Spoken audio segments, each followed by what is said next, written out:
여러분 안녕하십니까? 학내 소식을 알려드리는 9월의 헙스 뉴스 시작하겠습니다. 첫 번째 소식입니다. 한양대학교가 9월에 이어 10월 또한 전면 비대면 원격 수업을 시행한다고 공지했습니다. 하지만 일부 과목에 대한 대면 수업 가능성 또한 제기되어 학생들은 혼란을 겪고 있는데요. 이뿐만 아니라 학교 측은 이번 결정이 감염병관리위원회에 의해 결정된 사안이라고 발표했지만 감염병관리위원회 학생 대표자들은 이에 대해 논의된 바가 없었다고 밝히며 학교 본부와 학생들의 소통 문제 역시 논란이 되고 있습니다. 보도에 양민혁 기자입니다. 2학기 10월 한양대학교 수업 형태안이 공지됐습니다. 원격 수업을 원칙으로 하되 대면 수업이 불가피할 경우 부서장 및 교무처장의 승인을 거쳐 대면 수업 시행이 가능하다는 내용이었습니다. 하지만 총학생회 비상대책위원회는 위와 같은 수업 형태 공지 이전에 학생들과 구체적으로 논의된 바가 없었던 점에 대해 비판을 제기했습니다. 현재 감염병관리위원회는 학교의 각 처장, 그리고 학생 대표자들이 함께 참여하여 학교 전체의 감염병 관련 사항을 논의하고 관리하는 회의체의 역할을 수행하고 있습니다. 학교는 10월 수업 형태안을 감염병관리위원회의 결정사안이라 보고했으나 감염병관리위원으로 참석하고 있는 학생 대표자들은 이에 대해 알고 있던 바가 없었다고 밝혔습니다. 또한 그들은 대면 수업의 가능성이 제기된 현 개정안에 앞서 학생들과 충분한 논의 과정을 거치지 않은 학교에 대해 비판의 목소리를 함께 전했습니다. 감염병관리위원회에서 이런 거에 대해서 논의된 적이 없는데 공지에는 감염병관리위원회 결정사항으로 작성이 되어 있다. 이런 부분이 사실 어떻게 보면 학생들이랑 얘기를 한 적이 없는데 학생들과 얘기를 하고 결정을 했다라고 해석이 될 수 있는 부분이라고 생각을 합니다. 왜냐하면 제가 위원으로 소속이 되어 있기 때문에 9월도 똑같은 비대면이고 10월도 똑같은 비대면 원칙이지만 어쨌든 9월보다 10월이 대면 수업이 더 많아질 걸로 생각이 되고 실제 오늘 TFT에서 신청이 많이 들어오고 있다라고 답변을 받은 바가 있습니다. 이걸로 미뤄봤을 때 학교 측에서는 사실상 대면 수업이 늘어날 수도 있는 상황인데 비대면 원칙이라고 단어를 쓰면서 학생들에게 조금 혼란을 가져다 줄 수 있지 않을까라는 생각도 지금 하고 있습니다. 병행을 한다면은 그런 발생할 수 있는 문제점을 다 대비할 수 있으려면 최소한의 필요한 시간이 있는데 그러한 시간도 마련해 놓지 않고서 어쨌든 간에 이런 결정이 너무 급작스럽게 되고 있다는 점이 많이 우려스럽고 한편 이에 대해 학생처는 10월 수업 형태에 대한 직접적인 논의는 있지 않았지만 9월 2일 감염병관리위원회에서 HYU 거리두기 7차 개정안을 논의할 때 대면 수업의 확대가 언급된 바 있었다라고 전했습니다. 총학생회 비상대책위원회와 교무처 간의 소통 문제는 이번뿐이 아닙니다. 지난 9월 수업 형태안 공지에 있어서는 총학생회와 교무처가 서로 완전히 다른 내용으로 공지한 바 있습니다. 해당 사건 이후 비상대책위원회는 교무처와의 미팅을 통해 수업 관련 사안은 학생 측과 분명한 논의 과정을 거칠 것을 요구했습니다. 그러나 불과 한 달 만에 수업 운영 형태안에 대한 소통 문제가 다시 발생한 것입니다. 코로나 상황 속 수업 운영 형태 공지와 관련하여 학교와의 소통 문제가 연달아 발생하고 있습니다. 수업 형태는 학우들에게 직접적으로 영향이 가는 교육적인 사안입니다. 학생들의 교육적인 권리가 침해되지 않도록 적극적인 논의 과정과 명확한 공지가 필요해 보입니다. HBS 양민혁입니다.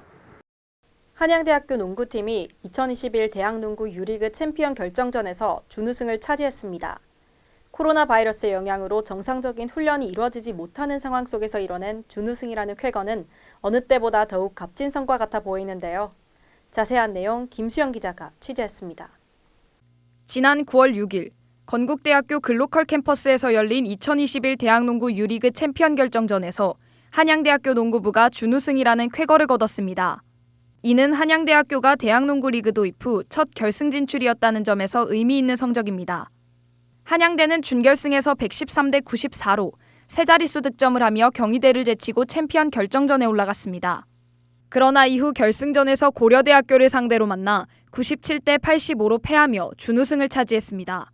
이번 결승전에서 고려대와의 경기는 쉽지 않았습니다. 한양대학교 농구부는 고려대학교 농구부보다 평균 신장이 작아 리바운드와 수비에 어려움을 겪으며 고전했습니다. 또한 결승전이라는 큰 경기 경험이 부족했던 한양대학교 농구부는 경기 중 긴장한 모습도 보였습니다. 저를 비롯한 저희 한양대학교 선수들이 결승전이라는 큰 무대에 경기 경험이 부족하다 보니까 좀 평소보다 기량이 안 나왔던 점이 좀 아쉬웠고, 이제 고려대 선수들이 워낙 높이가 높고 그래가지고 수비적인 부분이나 리바운드에서 좀 어려웠던 것 같았어요. 이 코트 안에서 뛰는 시간만큼은 좀 모든 걸 쏟아붓고 이제 탈진할 정도로 뛰고 싶다는 그런 마음가짐으로 뛰었던 것 같아요. 한편 한양대학교 농구부는 작년부터 지속된 코로나 사태로 인해 정상적인 훈련을 받는 데 어려움이 있었습니다. 체육관을 사용하지 못하는 경우도 있었고 숙소 사용이 금지되며 선수 개인이 각자 집에서 운동을 해야 하기도 했습니다. 또한 작년에는 거의 모든 대회가 취소됐고 올해 대학농구 리그 2차 대회 또한 취소되는 등의 여러 가지 난항이 있었습니다. 여기 체육관에서 운동을 하는데 체육관 사용이 금지될 때도 있었고 운동부는 숙소 생활을 하고 있는데 숙소 생활이 이제 금지되면서 이제 각자 집에서 개인적으로 운동을 해야 되는 상황이 있었는데 좀 시즌 기간 동안 몸 상태를 유지하기가 좀 어려웠던 것 같아요. 우리 학교 농구부는 리그 사상 첫 준우승이라는 쾌거를 거두며 역사적인 시즌을 마무리했습니다. 정상적인 훈련이 쉽지 않은 코로나 팬데믹 상황 속에서도 유례없는 성적을 거뒀습니다. 좋은 경기력을 보인 만큼 오는 28일에 있는 KBL 신인 선수 드래프트에 기추가 주목됩니다. HBS 김수현입니다. 서울 캠퍼스 백남학술 정보관의 스마트 출입 게이트 이용 방법이 간소화됐습니다. 기존의 도서관을 출입하기 위해서는 출입 시마다 매번 QR패스를 통해 출입증을 발급받아야 했습니다. 해당 방식에 대해 다수의 학생들이 불편함을 호소했고 학교는 지난달 31일부터 하루 한 번만 발급하면 자유롭게 출입할 수 있도록 허용했습니다. 한편 이는 백남학술 정보관에만 한정된 제도로 한양대 내 다른 건물을 출입할 때는 출입 시마다 QR패스를 진행해야 합니다. 한양대에서는 6일부터 코로나19 확산 방지 및 교육의 점진적 정상화를 위해 한양대 병원과 연계해 PCR 검사 시스템을 운영하고 있습니다. 검사 후 4시간 이내에 결과가 나오며 양성으로 판정될 경우 관할 보건소에 즉시 통보됩니다.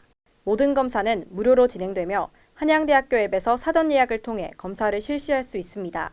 코로나19 PCR 검사소는 미래교육관 건물 앞에 위치해 있으며 검사 당일 방문 시 신분증을 지참해야 합니다. 한양대학교에서 2년 만에 독서 골든벨 행사를 개최합니다. 독서 골든벨은 지정 도서를 대상으로 팀을 이뤄 참가하는 독서 퀴즈 대회이나 작년에는 코로나19의 영향으로 행사가 열리지 못했습니다. 2명으로 구성된 팀 단위로 참가하게 되며 장학금으로 상금이 지급되기 때문에 휴학생은 신청이 불가합니다. 예선은 오는 10월 29일에 백남학술 정보관 열람실 및 6층 국제회의실에서 진행될 예정입니다.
이제 뜨거웠던 여름이 물러나고 선선한 가을이 다가오고 있는데요.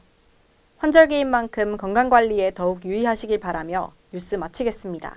시청해주신 여러분 고맙습니다.